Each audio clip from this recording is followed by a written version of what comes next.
السلام علیکم۔ ہر غم، ہر تکلیف، ہر پریشانی کا علاج استغفار۔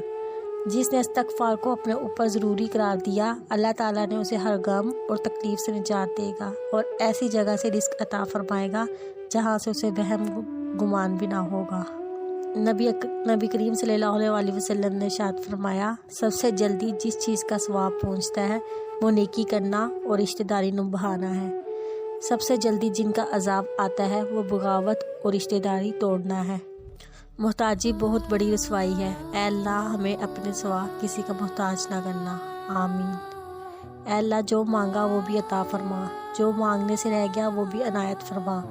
ہماری دعا اپنے رحم سے، اپنے کرم سے قبول فرما، اور جس نے یہ دعا بھیجی اسے آگے بڑھا رہا ہے، اس کی ساری پریشانیوں، تکلیفوں اور بیماریوں کو دور فرما اور صحت و تندرستی عطا فرما، آمین۔ جس نے بھوکے کو کھانا کھلایا یہاں تک کہ وہ سیر ہو گیا، اللہ پاک اسے اپنے عرش کے سائے میں جگہ عطا فرمائے گا۔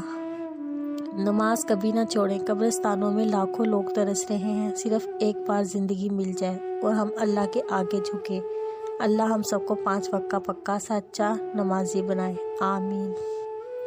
بے شک یہ جن کی تم اللہ کو چھوڑ کر عبادت کرتے ہو وہ تمہاری روزی کے مالک مختار نہیں، بس تم اللہ سے روزی طلب کرو اور اس کی عبادت کرو اور اس کا شکر ادا کرو اور اس کی طرف تم لٹائے جاؤ گے۔ پیچھے مڑ کے مت دیکھو، کوئی بھی نہیں جانتا کہ دنیا کیسے شروع ہوئی۔ اگر تم ماضی اور مستقبل میں پھنسے رہوگے تو حال گزر جائے گا۔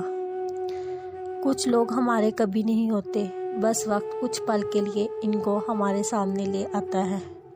اگر تمہارے رزق میں سے کسی غیر کی بھی ضروریات پوری ہو رہی ہیں تو تم خوش قسمت ہو کہ تمہارا رب تمہارا رزق پاک کر رہا ہے۔ اللہ سے محبت کرو، وہ آزمائشیں تو دیتا ہے مگر کبھی آزمائش میں تنہا نہیں چھوڑتا۔ خوشی نہ رہی تو غم کب تک رہے گا، اس لیے غم کو بھی 4 دن کا میلہ سمجھ کے گزار لو۔ بندہ نہیں رہتا تو غم کہاں سے رہے گا۔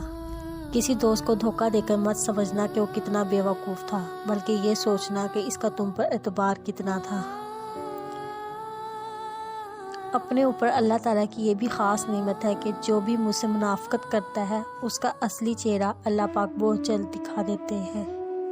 غلطی ماننے اور گناہ چھوڑنے میں کبھی دیر مت کرو، کیونکہ سفر جتنا طویل ہوتا جائے گا واپسی اتنی ہی دشوار ہوگی۔ حضرت علی رضی اللہ تعالیٰ عنہ نے فرمایا، کوئی کسی سے نہ ڈرے سوائے گناہ کے اور نہ کوئی کسی سے امید رکھے سوائے اللہ کے۔ اگر تم سے کوئی ناراض ہے، اس کو یہ غرور ہے کہ تم ہی اسے مناؤ گے تو اس کے غرور کو توڑنے مت دو۔ جب کسی کو کسی سے رشتہ ختم کرنا ہوتا ہے تو وہ سب سے پہلے اپنی زبان کی مٹھاس ختم کرتا ہے۔ قیامت کی نشانیاں۔ رسول اللہ صلی اللہ علیہ وسلم نے فرمایا، قرآن مجید کو لوگ موسیقی کی طرز پر تلاوت کریں گے۔